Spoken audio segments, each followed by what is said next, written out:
энеолит бұл тас дәуірінен қола дәуіріне өтпелі кезең.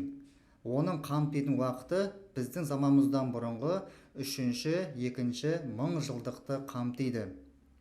Бұл дәуірді кейде мысты тас дәуірі немесе тасты мыс дәуірі деп айтылады. Себебі тас дәуіріндегі адамзат қолданған ең алғашқы материал тас болатын болса, тастан адамзаттың ажыратылуы ең ұзақ күрделі процесс болды, ұзаққа созылды.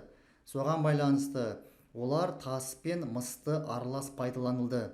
Соған байланысты бұл дәуірді мысты тас дәуірі немесе энеолит дәуірі деп атаймыз. Бұл дәуірдің ең басты ерекшелігі мал шаруашылығы пайда болды. Энеолит дәуірінің ең басты мәдениеті ботай немесе ботай терсек мәдениеті. Бұл мәдениеттің екі түрлі атауы шығып тұр, мында көріп отырмыз.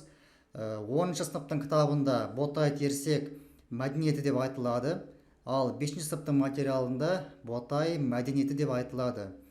Егерде бізде ұбт сұрақтарында ботай терсекті сұрайтын болса, оның мерзімін біздің заманымыздан бұрынғы 3700 және 3100 жылдарды белгілеп жібереміз. Егер ботайдың өзін сұрайтын болса, біздің заманымыздан бұрынғы 3-2 мың жылдық деп жібереміз. Сұрақ бізде екі түрлі келіп жүр, соған назар аударамыз. Бұл мәдениеттің таралу аймағы солтүстік Қазақстан аймағында таралған. Ерекшелігі, жалпы ботайлықтар жылқыны Евразия даласы бойынша ең алғаш өсірушілер ретінде тарихтан белгілі. Шұңқыр мәдени тарихи қауымдастығы.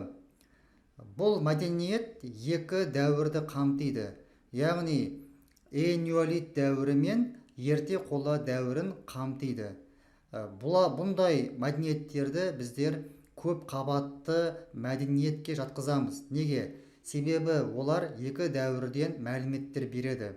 Бұл мәдениеттің қамтитын уақыты біздің заманымыздан бұрынғы 3600 және 2300 жылдарды қамтиды. Таралу аймағы даламыздың батыс бөлігінде таралған. Ерекшелігі, мәйіттерді қорған астындағы шұңқырға жерледі.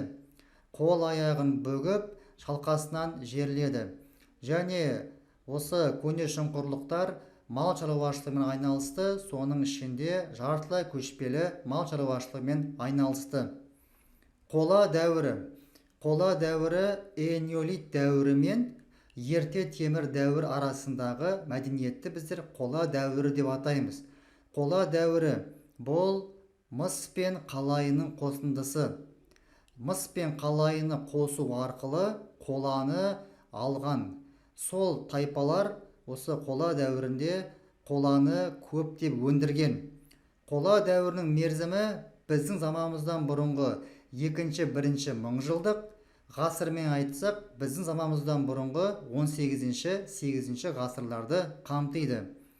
Қола дәуірінде қандай өзгерістер болды? Бірінші, тұрақты қоныстары болды.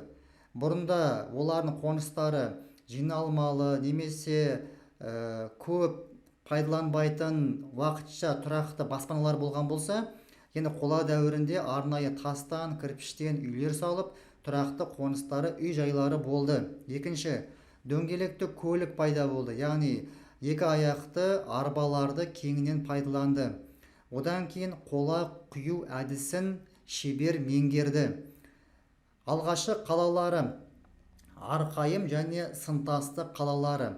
Арқайым қаласы бұл Қостанай облысы мен Ресейдің Челябі облыстарының түйіскен жерінде орналасқан, немесе Қазақстан мен Ресей шекарасында орналасқан ежелгі қала деп те айтуға болады. Ал Сынтасты бұл оңтүстік Орал жазығында орналасқан.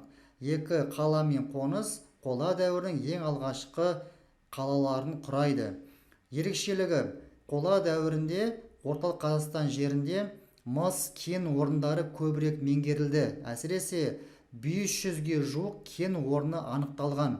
Ал шығыс Қазақстан жерінде түсті металдар, алтын кен орындары көбірек қазылды. Бұл туралы қазақтың ғалымы Қаныш Сәтбаев көптеген кен орындарын зерттеп тарихқа енгізді. андрондық мәдени тарихи қауымдастық. Жалпы андрондық тайпалар дейміз, андрондық мәдениет дейміз. Бізде бірінші маңдай сұрақ, Еуразия даласындағы қола дәуірінде ең алғаш мекендеген тайпалар ол андрон тайпалары деп айтылады. Андрон тайпалары бұл қазіргі Ресейдегі, оңтүстік Сібірдегі Ачинск қаласының маңындағы Андроново селосынан табылған. Кейде оны 10 сыныпты материал бойынша Батыс Сібірдегі Ачинск қаласының Андроново селосынан табылған деп те айтылып жүр. Жалпы андрон тайпаларының шаруашылығы бұл мал шаруашылығы болды. Андрон тайпаларының ботай тайпаларының ең басты айырмашылығы сүтті мал өсірумен айналысты. Андрондықтардың ең басты азығы бұл сүтті өндірді және сиырдың еттерін пайдаланды. Кейін мал шаруашылығымен де айналысты, жылқыны өсірді. Андрондықтар бұл қола дәуіріндегі далалық малшылар мәдениетін құрушылар. Сонда андрон тайпалары бұл қола дәуірінің ең алғашқы мәдениетін жасап қалдырған тайпалар. Соған байланысты ең алғашқы ескерткіш Андроново деген жері табылғаннан кейін қола дәуіріндегі мекендеген тайпаларды табылған жердің атына байланысты андрондық мәдениетті жасаған тайпалар деп айтқанымыз дұрыс болады.